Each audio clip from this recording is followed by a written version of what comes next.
Bismillahirrahmanirrahim. Assalamualaikum warahmatullahi wabarakatuh. Alhamdulillahirabbil alamin. Wal 'aqibatu lil muttaqin. Wa la 'udwana illa 'alal zalimin.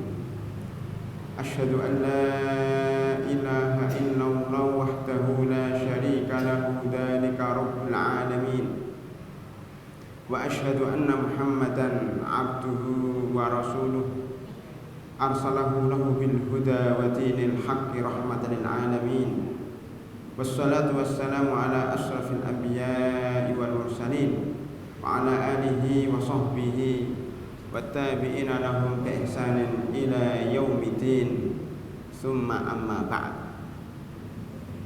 Hadirin dan hadirat jamaah kuliah duha Masjid Al-Azhar Sumarekon yang kami hormati, alhamdulillah dengan izin Allah Subhanahu wa taala kita masih diberikan kesempatan, kesehatan, sehingga kita bisa hadir di majelis taklim ini dalam rangka untuk meningkatkan keimanan dan ketakwaan kita kepada Allah Subhanahu wa taala.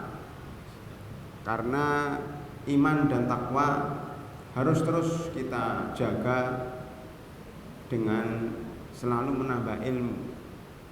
Ilmu inilah yang akan menjaga kita dalam kehidupan sehari-hari ini. Ilmu inilah yang akan menjaga keberadaan kita di Indonesia ini. Betapa banyak masalah-masalah kebangsaan ini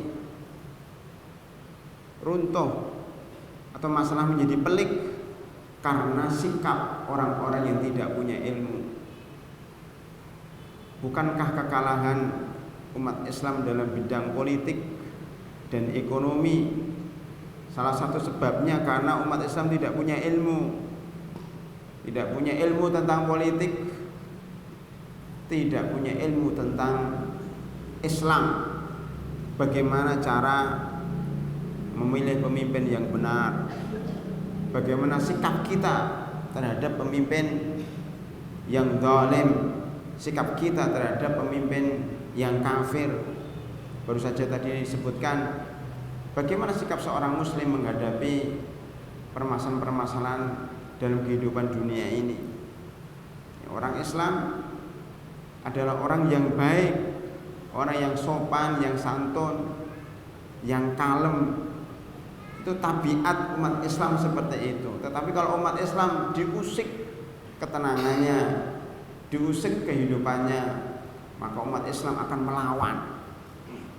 Ya.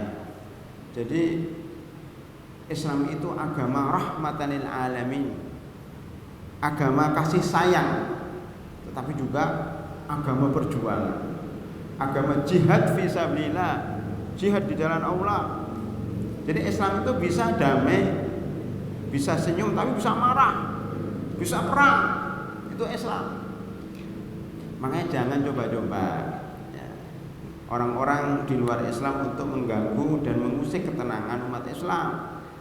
Kita sudah hidup damai di Indonesia ini, sudah ada kerukunan agama.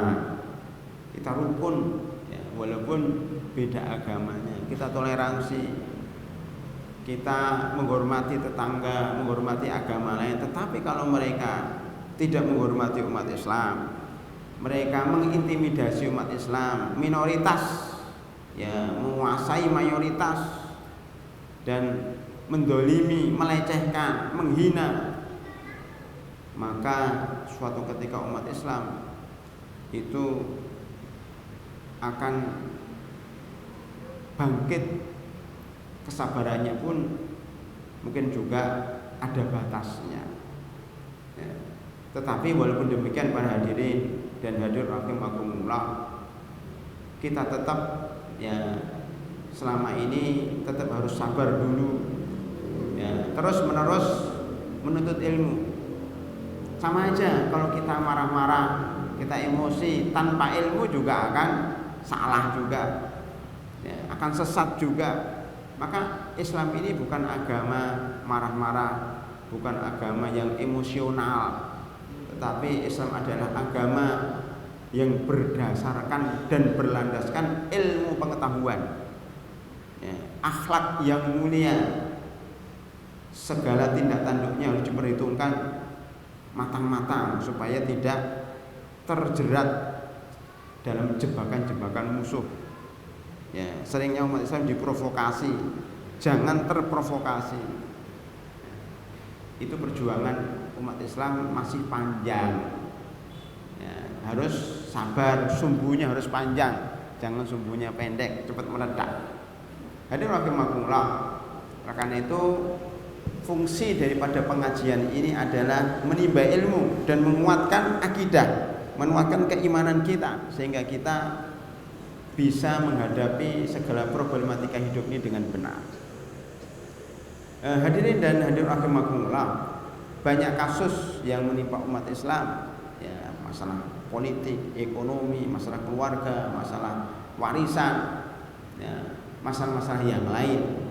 Jadi begitu banyak masalahnya. Tapi marilah kita urai satu persatu masalah itu berdasarkan curhat, ya, curahan hati atau laporan atau pertanyaan dari para jamaah.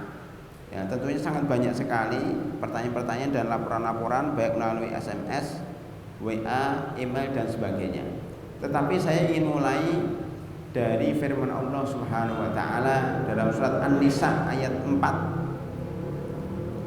A'udzubillahi minasyaitonirrajim. Bismillahirrahmanirrahim.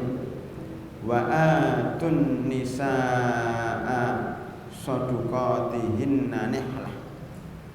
Fa in tibna lakum an syai'in minhu nafsan fakuluhu hani'an mari'a.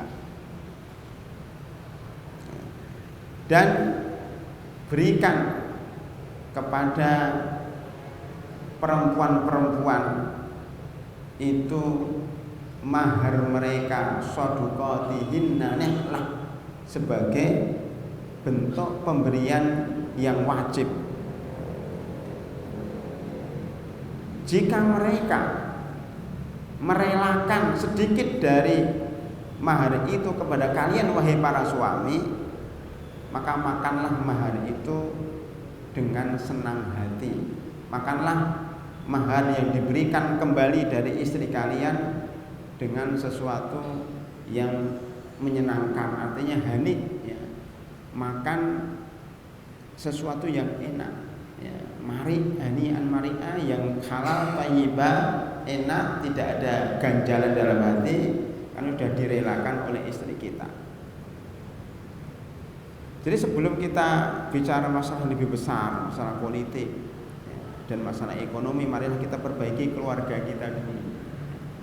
Ya. Karena bangsa ini akan kuat kalau keluarga umat Islam kuat. Tapi bangsa ini akan ambruk, akan lemah kalau keluarga Muslim juga lemah. Ini ada kaitannya erat dengan masalah ekonomi dan politik. Kenapa politik umat Islam lemah?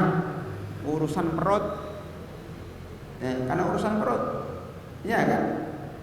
Pejabat-pejabat Muslim kita kok nggak bisa berkutik, ya? Ketika ada pemimpin yang kafir, pemimpin yang arogan, pemimpin yang seenaknya sendiri dalam menentukan kebijakan-kebijakan. Bahkan mereka menjadi orang-orang yang membantu kezaliman itu. Anda juga bisa mengunjungi Facebook kami di facebook.com/amanahinsanmadani atau bisa tonton kami di youtube.com/sahabatyamima dan follow Twitter kami di twitter.com/@sahabat_yamima. Sahabat Yamima peduli dan memahami.